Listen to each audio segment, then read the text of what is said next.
বিসমিল্লাহির রহমানির রহিম। আসসালামু আলাইকুম। দিস ইজ দি মেঘলা, চলে আসছে আপনাদের জন্য খুবই সুন্দর একটা টপস নিয়ে, একদম ফ্যাশনেবল একটা টপস নিয়ে। আর এটার ডিটেলসটাই হচ্ছে আমি পুরো ভিডিওতে বলে দিব। আই হোপ আপনার ভিডিওটা আদার্স কিছু জানতে হলে আপনি আমাদের ফেসবুক পেজে নক করতে পারেন, সেখান থেকে বাকি ইনফরমেশন গুলো পেয়ে যাবেন।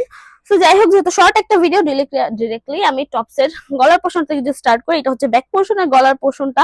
এন্ড এখানে কিন্তু একটা বাটন দেওয়া আছে, লাইক এটা আপনার লক করে দেন হচ্ছে গলাটা ক্যারি করতে পারবেন। লাইক এটা পরার পর সময় হচ্ছে আপনার এটা খুলে নিতে হবে, তারপর হচ্ছে এটা আপনার লক করে পড়তে পারবেন। যেহেতু এটা হাই নেকের ডিজাইনটা, এটা কিন্তু টোটালি হাই নেকের মধ্যেই হচ্ছে এটা নেকটা দেয়া। এন্ড এটা নেকের পোর্শনে কিন্তু এভাবে একটু টোটালি একটু পুকি টাইপের বা একটু বো টাইপেরও বলতে পারেন, ডিজাইন করে দেয়া আছে খুবই সুন্দর করে। এন্ড এখান থেকে হচ্ছে স্টার্ট হয়েছে, লাইক শোল্ডারের পোর্শন থেকে কিন্তু স্টার্ট হয়েছে টোটালি কুচির পোর্শনটা। লাইক এটা যেটা একদম ফ্যাশনেবল টপস হিসেবে, একদম টোটালি ফ্যাশনেবল একটা টপস। এন্ড এটা কিউট একটা টপস বলতে পারেন। একদম এখান থেকে কুচি শুরু হয়ে একদম এন্ড পর্যন্ত কিন্তু একদম কুচি কুচি এসেছে। লাইক এটা পরার পর একটু একটু বাউন্সিং টাইপের আর কি প্রেজেন্ট